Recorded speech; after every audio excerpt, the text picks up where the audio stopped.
Hello friends, આજે હું તમારી સાથે શેર કરીશ ક્રિસ્પી વડાની રેસીપી.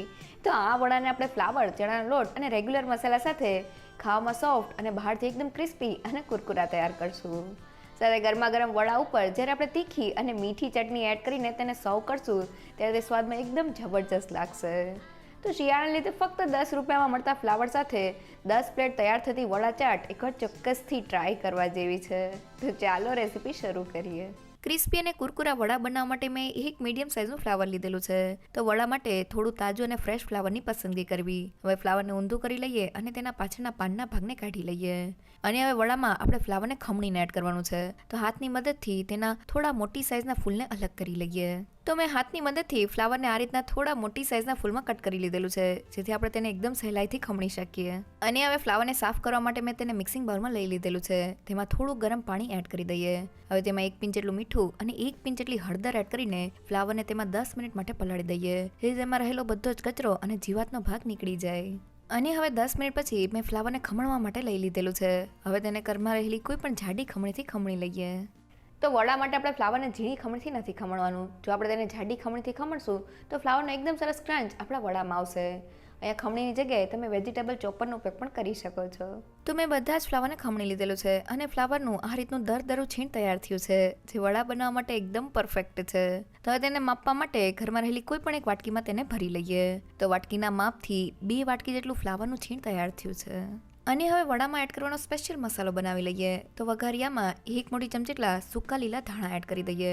સાથે ધાણાથી અડધું એટલે કે 1 ચમચીલું જીરું, 1 ચમચી લીલી વરિયાળી, અડધી ચમચીલો અજમો અને ફક્ત 1/4 ટીસ્પૂન જેટલા મરીના ધાણા એડ કરી દઈએ. હવે ધીમા ગેસ પર મસાલાને થોડા રોસ્ટ કરી લઈએ. તો સૂકા મસાલાને થોડા રોસ્ટ કરવાથી તેની એકદમ સરસ ફ્લેવર આપણા વડામાં આવે છે. તો લગભગ 1 મિનિટમાં જ આપણા મસાલા સારી રીતે રોસ્ટ થઈ ગયા છે. તો હવે તેને લઈ લઈએ અને મિક્સર જારમાં એડ કરી દઈએ. સાથે તીખાશ માટે 2 નંગ જેટલા લીલા મરચાના ટુકડા, 1 ઇંચ જેટલો આદુનો રોકડો, 5 થી 6 લસણની કળી અને થોડા લીમડાના પાન એડ કરી દઈએ. હવે કોઈ પણ જાતના પાણીને એડ કર્યા વગર બધી જ વસ્તુને અધકચરી ક્રશ કરી લઈએ. તો બધી વસ્તુ ક્રશ થઈને આ રીતનો અધકચરો મસાલો તૈયાર થઈ ગયો છે. તો હવે તેને ફ્લાવરમાં એડ કરી દઈએ. તો સૂકા મસાલાને થોડા રોસ્ટ કરવાથી તેની એકદમ સરસ ફ્લેવર આપણા વડામાં આવે છે. અને તાજા રોસ્ટ કરેલા સૂકા મસાલાને જ્યારે આપણે અધકચરા ક્રશ કરીને વડામાં એડ કરશું ત્યારે વડા સ્વાદમાં એકદમ ટેસ્ટી બને છે. અને હવે બીજા મસાલામાં 2 મોટી ચમચી સફેદ તલ, સ્વાદ પ્રમાણે મીઠું, 1 ચમચી લાલ મરચું પાવડર અને વડાને ચટપટો સ્વાદ દેવા માટે 1 ચમચી આમચૂર પાવડર લીધેલો છે. તમે તેની જગ્યાએ ચાટ મસાલા પાવડરનો ઉપયોગ પણ કરી શકો છો. સાથે અડધી ચમચી ગરમ મસાલા પાવડર અને મેં અડધા કપ જેટલી ઝીણી સુધારેલી ડુંગળી લીધેલી છે.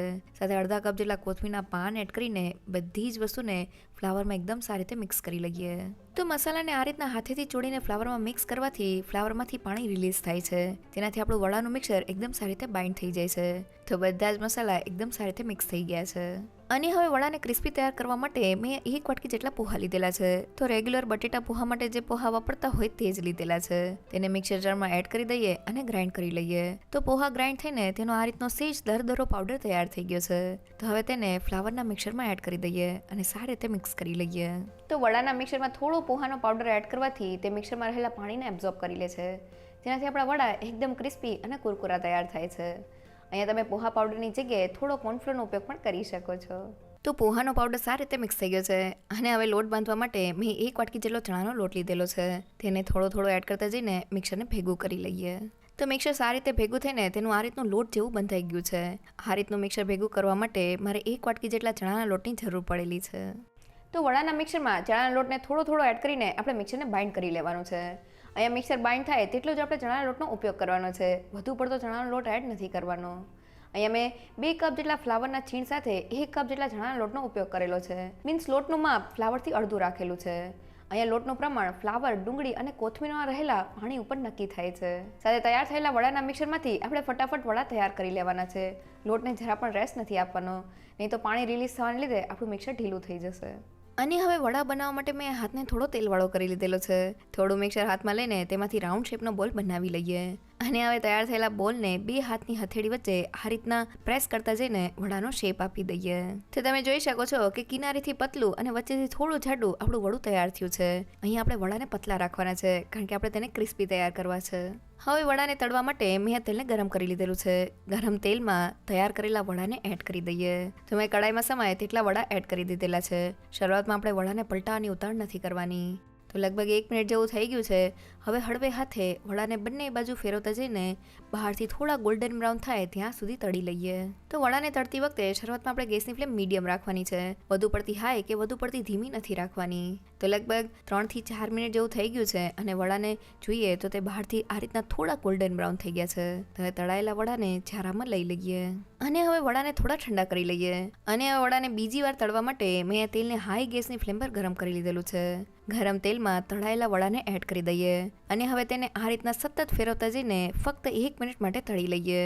તો 1 મિનિટમાં જ આપણા વડા બહારથી એકદમ ક્રિસ્પી અને કુરકુરા તૈયાર થઈ ગયા છે. તો હવે તેને ઝારામાં લઈ લઈએ. તો મેં બધા જ વડાને તળી લીધેલા છે અને ફક્ત 2 વાટકી ફ્લાવર સાથે આપણા 20 થી 22 નંગ જેટલા વડા તૈયાર થયા છે. એક વડાને હાથમાં લઈને જોઈએ તો બહારથી વડા એકદમ ક્રિસ્પી હોવાની સાથે ખાવામાં સોફ્ટ તૈયાર થયા છે. એકવાર જરૂરથી ટ્રાય કરજો. શરૂઆતમાં વડાને આપણે મીડિયમ ગેસની ફ્લેમ પર તળશું તો વડા અંદર સુધી એકદમ સારી રીતે તળાઈ જશે અને બહારથી થોડા ક્રિસ્પી થઈ જશે. અને પછી વડાને આપણે હાઈ ગેસની ફ્લેમ પર બીજી વાર તળશું ત્યારે વડા 100% ક્રિસ્પી અને કુરકુરા તૈયાર થઈ જશે.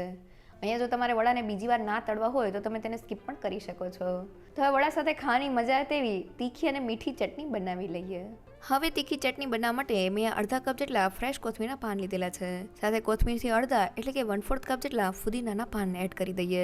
સાથે તીખાશ માટે 2 થી 3 નંગ જેટલા તીખા લીલા મરચાં, 1 ઇંચ જેટલો આદુનો ટુકડો અને 10 થી 12 નંગ જેટલા લીમડાના પાન એડ કરી દઈએ.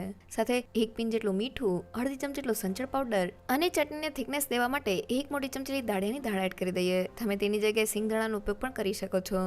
સાથે ચટણીને ચટપટો સ્વાદ દેવા માટે 1 ચમચી જેટલો આમચૂર પાવડર એડ કરી દઈએ. તમે તેની જગ્યાએ લીંબુના રસનો ઉપયોગ પણ કરી શકો છો. સાથે બધા જ ટેસ્ટને બેલેન્સ કરવા માટે અડધી ચમચી ખાંડ એડ કરી દઈએ અને હવે થોડું પાણી એડ કરીને બધી જ વસ્તુને ગ્રાઇન્ડ કરી લઈએ. તો બધી વસ્તુ ગ્રાઇન્ડ થઈને આપણી તીખી અને એકદમ ચટપટી લીલી ચટણી તૈયાર થઈ ગઈ છે. હવે ચટણી બનાવવા માટે મેં 1 મોટી ચમચી જેટલો આમચૂર પાવડર લીધેલો છે.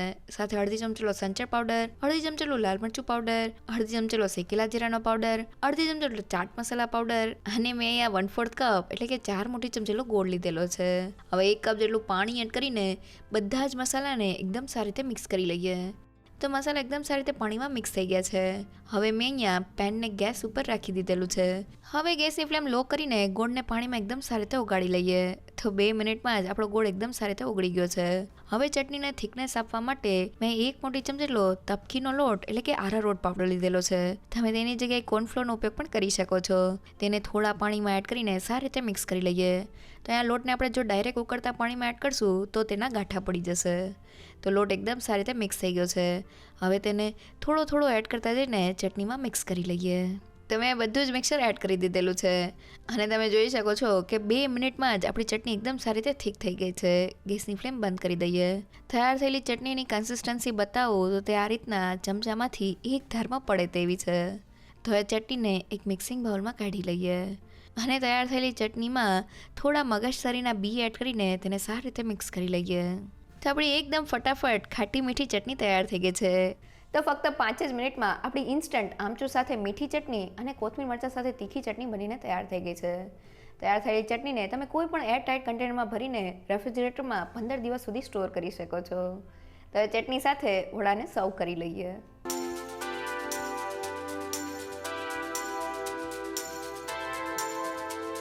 I got a tendency to find the pain in you, spin it around and make you wake the whole way through. I don't know why, but I guess this is what I do. I'm the mirror to you. I don't know how to.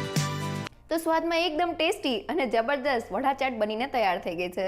વડા બનાવતી વખતે બસ તમારે અમુક વાતનું ધ્યાન રાખવાનું છે. પહેલી એ કે ફ્લાવરને કોઈ પણ મોટી ખમણીથી ખમણવાનું છે અને વડાના મિક્સરમાં થોડા અધકચરા ક્રશ કરેલા સૂકા મસાલા એડ કરવાથી તે સ્વાદમાં એકદમ ટેસ્ટી બને છે. અને વડા ક્રિસ્પી અને કુરકુરા બને તેના માટે તેના મિક્સરમાં થોડો પોહાનો પાવડર એડ કરી દેવાનો છે અને વડાને બાઇન્ડ કરવા માટે તેમાં જરૂરિયાત પૂરતો ચણાનો લોટ એડ કરવાનો છે અને મિક્સરમાંથી તૈયાર થતા વડાને ડબલ ફ્રાઈંગ પ્રોસેસથી એકદમ ક્રિસ્પી અને કુરકુરા તૈયાર કરવાના છે. જો તમને મારી આજની રેસીપી ગમી હોય તો મને કમેન્ટ સેક્શનમાં જરૂરથી કહેજો. સાથે મારા વિડીયોને લાઇક અને ફ્રેન્ડ્સ અને ફેમિલીમાં શેર કરજો અને મારી ચેનલને સબસ્ક્રાઈબ કરવાનું ના ભૂલશો. તો ફરી મળીએ એક નવી રેસીપી સાથે.